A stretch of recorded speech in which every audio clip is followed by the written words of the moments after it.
I'm not used to paying money for books at all. I'm used to paying money for video games. Looking at video games for sale on a store shelf when I was a child, asking my parents to buy me video games for pretty much every single birthday and Christmas. The economy of video games is something I'm much more familiar with than owning books. Once we're looking at thousands of dollars, and with current generation systems, we are talking about thousands of dollars. Then we're also talking about really meaningful, really significant opportunity costs. $39.74 Canadian dollars. This book cost me almost $40, and I resent the hell out of it. I feel like I'm going to resent buying this book until the day that I die. And it's only $40. It's only $40. But it's strange how different types of cost weigh on us differently, right? $40 spent on groceries, I wouldn't feel the same way about. The thing is, we had a translation of this book that we downloaded for free, printed it out as a PDF. I mean, it's not really free because you had to pay for the ink and the printer. There's some cost there. It's a translation from about 100 years ago, and it's better. It's better than this book. I read articles by the author before I decided to buy this book, and I even emailed the author and had a bunch of messages back and forth with the guy. So you feel you have a connection to the author of the book, and you feel you can trust him, and you think buying this book is going to be a happy memory. Whew. And for me personally, part of the reason why I resent this book is I'm not used to paying money for books at all. I'm used to paying money for video games. Looking at video games for sale on a store shelf when I was a child, asking my parents to buy me video games for pretty much every single birthday and Christmas celebration. I mean, there was a pretty short period of my life when I was really buying video games with my own money, because for me, video games were primarily, if not exclusively, a childhood phenomenon. But nevertheless, the economy of video games is something I'm much more familiar with than owning books. Now, that's partly because, if you don't know me, this is the first time on the channel, I used to live in Cambodia. I used to live in Thailand. I used to live in Laos. And even when I was in more comfortable places, like moving between Hong Kong and Taiwan, the fact that you're always moving means that you're never going to be building up a bookshelf full of heavy objects. I didn't build up a collection of video games either, but video games are a lot more portable than books are. There was no way I could own and carry with me books, from one place to another. And, I think one of the main reasons on this channel I've only criticized video games in terms of the waste of time and not the waste of money is that it still seems to me in my mind's eye like books are way more of a waste of money than video games. Even though, obviously, books bring so much positive into my life. But man, $40 for a book, even some books that cost you $20. Can you justify that? I mean, unless you have some sense of pride in collecting these things and having them sit on a shelf for you to look at them later. And for me, in my life, I never had that. I never had the stability in my life to really own books. The first year of me really buying and owning books was 2020 in the conditions of the pandemic. And let's not forget, 2020, all the libraries were closed. Before that, I had access to university library, and even as a kid, public libraries. I had the luxury of getting books for free. This is stunning to me. I made this chart myself. The numbers were available from IGN. This chart shows that if you had bought a brand new Nintendo Entertainment System in 1985, you were paying almost 500 US dollars in today's money. So adjusting for inflation, the Nintendo Entertainment System cost you $500. Wow. It really is a lot of money. And a lot of us may be insensitive to how much money it was because it might have been our parents who paid for these things. And we never thought our parents spent $500 to provide us with a Nintendo console. Like if you're my generation, I had Sega Master System, or a PlayStation 2 or a PlayStation 5, depending on what generation of video games you grew up with. Now, let's really be honest. What is the minimum cost of owning and using one of these consoles? Because it's not the sticker price on the front of that box. I would say conservatively, you could take any of these numbers and double them for a minimum price. Why? You got to own a TV set. You have to own more than one controller. If you're fussy, you might end up with 4 or 5 controllers. I don't know anyone who owns a console with just one controller, even if you play alone. You have different types of controllers, different types of games. You want an arcade stick, you want whatever. People get fussy, but if you got brothers and sisters or friends or boyfriends or girlfriends, you can spend a lot just on the interface on controllers. People pay to upgrade and expand the hard drive, to expand the capacity of the console itself, right? And if you think it's unreasonable to include the cost of the screen, what are you going to include in the cost of your reading habit? I just bought one of these. This is a wooden wooden book rack, book stand. Help you read a little bit more efficiently. I can include that in the cost of my reading. You can include the bookshelf.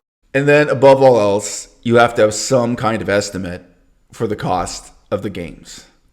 Nobody is going to buy a console and then only play the built-in games. Now, video games are still a part of my life. I think they will always be a part of my life, partly because I have a daughter. It's possible I will have another kid or more kids in the future. This is never going to go away. When I see this price tag, when I see that Super Mario 3D World is 79 Canadian dollars, right? I'm shocked. I'm horrified. And I'll tell you my own biasness. I don't feel video games have made progress. I don't feel that Super Mario 3D World today is a better game than what came out 10 years ago, or that it provides more wholesome or more educational entertainment for kids, that there's more value than in a Mario game that came out 10 years ago. Now, I admit, if you're going to talk about 20 years ago, we get into a more difficult, nuanced discussion. For me personally, video games made before 1997 are more valuable than video games made today, because I don't want to spend 3 hours playing a video game. I would only be interested in a game that you can play for 5 minutes or 15 minutes, but that's my personal bias. But to be on the leading edge of technology, to spend $500 on a console and then maybe $80 per game, plus the controllers, plus the screen, this is already a lot of money. And look, guys, can we be honest with ourselves about how many games in total you are going to buy over, say, a 5-year period? This fine specimen of the human species, YouTuber known as Metal Jesus Rocks, owns 233 Nintendo Switch games complete in box. So this does not mean that he doesn't own other games that are cheaper and available as digital download only. So on current generation consoles, there are some games where, just like buying something for your Apple Macintosh or your Windows computer, you just pay a relatively small price to download onto your hard drive. That could be $9.99, could be $20, could be $5. He owns those cheaper games also. But he has a collection of 233 games complete in box. If we were to estimate that he spent $50 US per game, that gives us a total of $11,650. I am not suggesting to you that anyone in my audience today is considering getting a $20,000 a year video game habit. I don't think that's a warning I need to sound. But we really are talking about enough money that there are serious opportunity costs in life. Opportunity cost means the cost of the things you decided not to do, right? So there's the cost of the thing you bought, and then there's the cost of the lost opportunity for what you didn't buy, what you didn't do with that time, with that money, and so on. And that's why books are so hard to evaluate, right? I mean, what is it worth to me, the number of hours I'm going to spend reading this book and the number of dollars I'm going to spend reading this book? I don't want to be the person in a parallel universe who didn't read any books, any of these books, right? Can't say any books at all. I don't want to be the person who didn't have the frankly soul-crushing, disappointing experience of buying this book and then regretting it.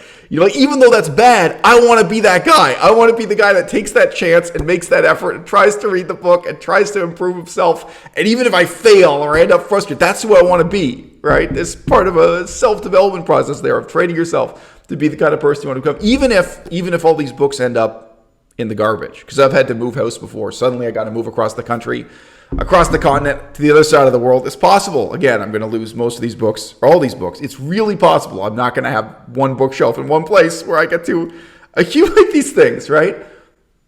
But it's hard for me to speak in terms of opportunity cost, because if I didn't buy that book and if I didn't spend the time reading that book, right, who would I be? Once we're looking at thousands of dollars, and with current generation systems, we are talking about thousands of dollars, then we're also talking about really meaningful, really significant opportunity costs. You can take a vacation to France and learn nothing.